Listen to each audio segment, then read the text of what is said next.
Surat terbuka saya tujukan kepada yang terhormat Bapak Presiden Prabowo Subianto, kepada Panglima TNI Jenderal Agus Subianto, kepada Menteri Pertahanan Republik Indonesia Bapak Safri Samsudin, dan kepada Kepala Staf Angkatan Laut Laksamana TNI Muhammad Ali. Perkenalkan Pak, nama saya Dewi Murniati dari Gresik.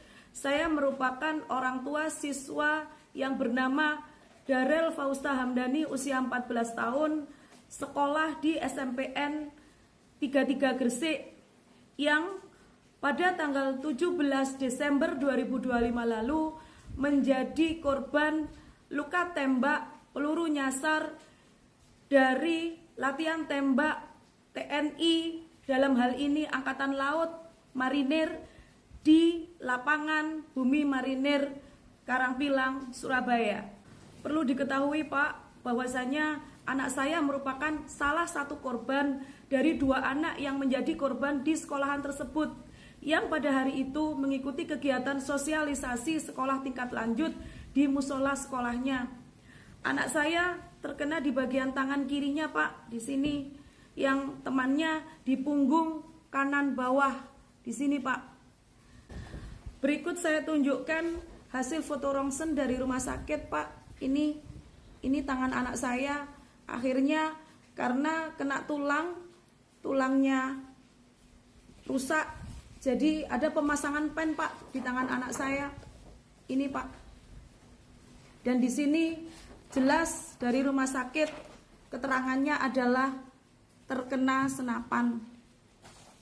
Lalu temannya ini.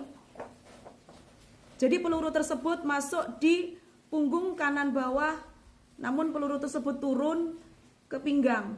Jadi kenapa saya baru speak up hari ini? Karena pada saat setelah kejadian ada seorang oknum yang menghampiri saya, menyampaikan bahwasanya beliau adalah perwakilan dari kesatuan, meminta maaf kepada saya dan menyampaikan bahwasanya memang pada hari itu ada latihan tembak di lapangan tembak Bumi Marinir Karangpilang, Surabaya, yang diduga ada 4 batalion Pak yang latihan tembak pada saat itu. Beliau menyampaikan yang pertama permohonan maaf atas kejadian tersebut. Lalu beliau meminta kepada kami selaku keluarga korban untuk permasalahan ini diselesaikan secara kekeluargaan, karena dari pihak kesatuan akan bertanggung jawab penuh atas penyembuhan dan pemulihan anak-anak ini sampai tuntas. Beliau juga meminta kepada kami untuk tidak melaporkan insiden ini kemana-mana, dan terutama jangan sampai diviralkan. Namun Pak, apa yang disampaikan oleh oknum yang mengatasnamakan dirinya sebagai perwakilan dari kesatuan tadi, ini berbanding terbalik Pak dengan perlakuan yang saya terima. Karena pada hari itu jam 8 malam dijadwalkan operasi besar untuk anak saya. Operasi pengambilan peluru di tangan kirinya dan pemasangan pen. Namun operasi ini akhirnya tertunda sampai beberapa jam Pak, hanya karena mendebatkan masalah kamar perawatan untuk rawat inap anak saya. Setelah anak saya masuk ke kamar operasi, sekira 35 menit kemudian saya dipanggil dari pengeras suara. Lalu saya dihampiri oleh seseorang yang memakai baju TNI, memperkenalkan dirinya merupakan komandan dari kesehatan, yang pada saat itu menyampaikan seolah-olah saya ini memanfaatkan tanggung jawab TNI dengan memilih fasilitas yang bagus, yakni kamar perawatan rawat inap VIP B. Terus terang Pak, meskipun pihak kesatuan menyampaikan tanggung jawabnya, tapi pada saat itu saya berpikir sebagai orang tua, ini anak saya yang sakit, maka saya harus bertanggung jawab dan memberikan fasilitas kepadanya. Jadi kamar tersebut saya pilih itu menyesuaikan dari kemampuan dan kenyamanan saya. Karena masih ada VIP A, masih ada VVIP, bahkan Presiden Suite Pak, masih ada. Nah, akhirnya anak saya baru selesai operasi dan keluar dari kamar operasi jam setengah 12. Setelah itu dilanjutkan dengan foto rongsen hasil pemasangan pennya. Sekira masuk ke ruang rawat inap jam 12, saya dihampiri lagi oleh seseorang yang memperkenalkan dirinya adalah seorang mayor, Pak. Dalam obrolan tersebut, beliau menyampaikan bahwa beliau izin mau mengambil peluru. Saya jawab, Pak, mohon maaf, biarkan peluru itu di rumah sakit sampai perkara ini clear. Nanti silahkan kalau memang perkara ini sudah clear, pihak kesatuan bisa mengambil peluru tersebut. Lalu beliau menjawab, Bu, pihak kesatuan mau observasi terkait peluru. Saya jawab lagi, iya Pak, monggo kalau memang mau observasi, tapi jangan diambil karena itu barang bukti untuk kami Pak selaku korban. Ternyata jawaban saya tidak diterima sama beliau, karena beliau suaranya semakin meninggi, menyampaikan kepada saya, jangankan peluru, selongsongnya pun harus kembali ke kesatuan dan itu ada aturannya Bu. Saya jawab, Pak, kalau memang Bapak punya aturan, saya juga punya aturan. Saya jawab begitu. Lalu beliau menyampaikan, baik Bu, nanti ada PH kesatuan yang akan menjelaskan kepada Ibu. Akhirnya saya bilang, monggo, kalau memang ada PH dari kesatuan, suruh datang ke sini kepada saya. Terus terang saya kecewa Pak dengan perlakuan seorang oknum yang memperkenalkan dirinya sebagai mayor. Karena apa? Hal tersebut dilakukan di depan anak saya yang baru keluar dari kamar operasi Pak. Jangankan ganti baju, minum air putih pun belum. Beliau tidak sedikit pun memikirkan bagaimana psikologi anak saya. Dan saya tidak diberikan kesempatan untuk istirahat. Padahal pada saat itu sudah jam 12 malam. Artinya otak ini waktunya istirahat. Terus terang Pak, dari kejadian tersebut akhirnya saya berpikir, saya yang notabene backgroundnya adalah orang hukum diperlakukan seperti itu oleh salah satu oknum TNI. Bayangkan Pak, jika itu terjadi kepada orang lain yang tidak punya kuasa dan kemampuan atau keberanian untuk melawan, apa jadinya Pak? Sedangkan orang tersebut mau mengambil peluru yang itu merupakan barang bukti atas luka tembak anak saya. Memang saya akui Pak, biaya perawatan selama di rumah sakit memang ditanggung oleh pihak kesatuan. Dan kontrol 1 kali di anak saya, lalu kontrol 2 kali di korban yang lain. Atas dasar menghormati kesatuan atau institusi TNI, saya tetap menunggu itikat baik dari pihak kesatuan. Oleh karenanya Pak, pada tanggal 7 Januari 2026 dilaksanakan mediasi pertama Pak. Ini Pak, ini saya. Ini orang tua korban yang satunya. Dilakukan mediasi Pak dengan beberapa TNI, oknum. Nah, di mediasi pertama tersebut tidak ada hasil. Dilanjutkan dengan mediasi kedua. Ini saya diundang ke kesatuan. Lah ini saya ini dengan beberapa orang. Ternyata mediasi kedua pun juga tidak ada progres apapun, tidak ada hasil apapun. Padahal Pak, pada saat mediasi tersebut saya sudah menyampaikan 3 clue kepada pihak kesatuan. Yakni yang pertama, atas insiden peluru nyasar yang terjadi pada tanggal 17 Desember 2025, apa yang akan dilakukan oleh pihak kesatuan untuk mengevaluasi lapangan tembaknya agar di kemudian hari tidak terjadi lagi insiden peluru nyasar yang akhirnya mendatangkan korban. Nah, karena terjadinya insiden tersebut, ada 2 anak yang menjadi korban. Apa tanggung jawab pihak kesatuan? Yang ketiga, atas cedera luka yang dibawa oleh korban seumur hidupnya, apa yang dilakukan oleh pihak kesatuan untuk menjamin masa depan anak-anak ini? Karena terus terang Pak, korban yang satunya ini cita-citanya pengen jadi polisi.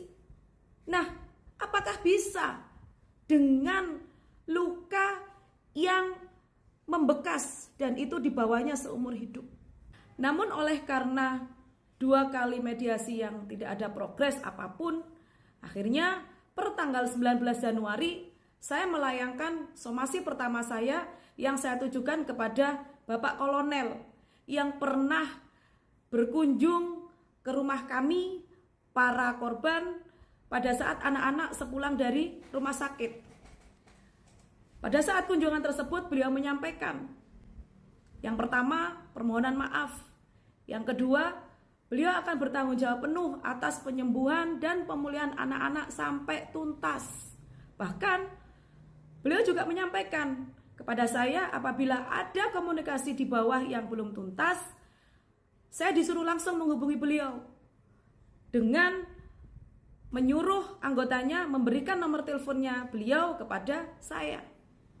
Nah, oleh karena beliaulah yang bertanggung jawab di Kesatuan Bumi Marinir Karangpilang tersebut, somasi itu saya ajukan kepada beliau karena pertanggungjawaban institusi. Somasi pertama tidak ada tanggapan. Somasi kedua saya layangkan di tanggal 27 Januari. Namun Pak, bukan jawaban atas somasi saya yang saya terima, tapi kesatuan mengirim seseorang yang telah terkonfirmasi adalah salah satu intelnya datang ke tetangga saya guna mencari nomor telepon jasa yang antar jemput anak saya. Pada saat itu tetangga saya menyampaikan kepada saya, silahkan datang aja ke rumah, gitu kan, tanya saja sama orang tuanya. Beliau tidak mau. Nah, akhirnya tetangga saya tidak mau memberikan nomor telepon. Ditanya sama tetangga saya, untuk apa nomor telepon itu? Katanya mau menanyai kondisi korban. Lah, kalau menanyai kondisi korban, kenapa di jalan? Harusnya kan datang ke rumah, ada orang tuanya, karena korban ini anak. Apalagi Pak, perlu diketahui, di somasi pertama dan somasi kedua saya lampirkan hasil psikologi anak saya yang di situ mengalami trauma akut. Ini hasil psikolognya Pak, Darel Fausta Hamdani. Di sini tertulis anak mengalami gangguan stres akut. Bukan hanya trauma biasa Pak, namun akut.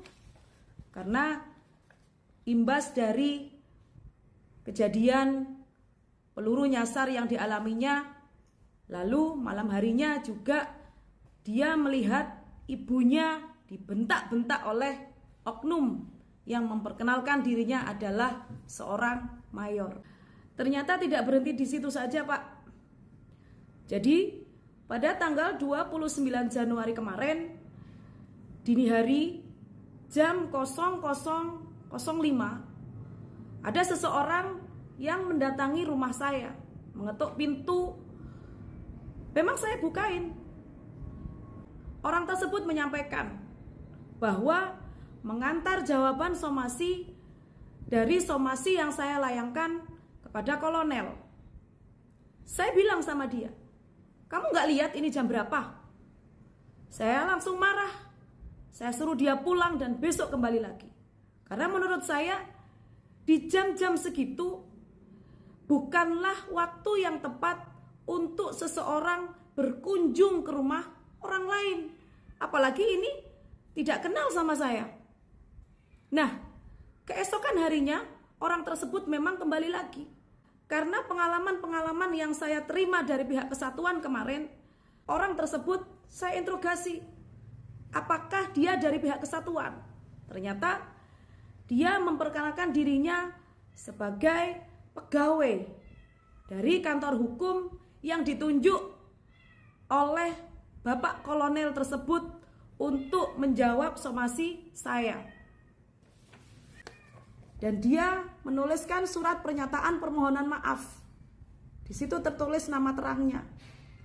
Dan ternyata orang tersebut merupakan salah satu advokat karena tertuang di dalam surat kuasa atas nama Yohanes Jentanu Nelson. Sama dengan surat pernyataan ini. Yohanes Jentanu Nelson, SH.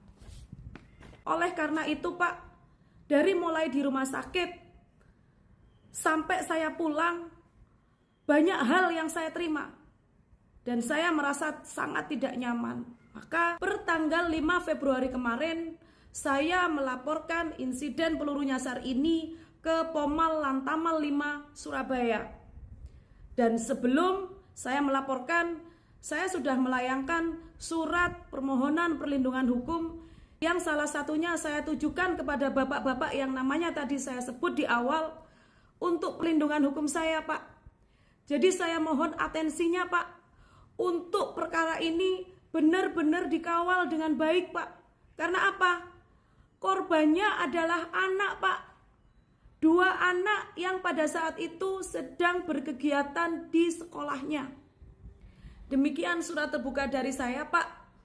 Kiranya ini mendapatkan perhatian khusus, mengingat anak saya masih harus beberapa kali menjalani kontrol di rumah sakit atas pemasangan pen di tangan kirinya. Dan nantinya 6-12 bulan ke depan, anak saya juga harus menjalani operasi pelepasan pen. Di samping itu, anak saya juga harus menjalani terapi atas trauma akut yang dideritanya. Terima kasih atas perhatiannya, Pak. Tak lupa saya mohon maaf yang sebesar-besarnya.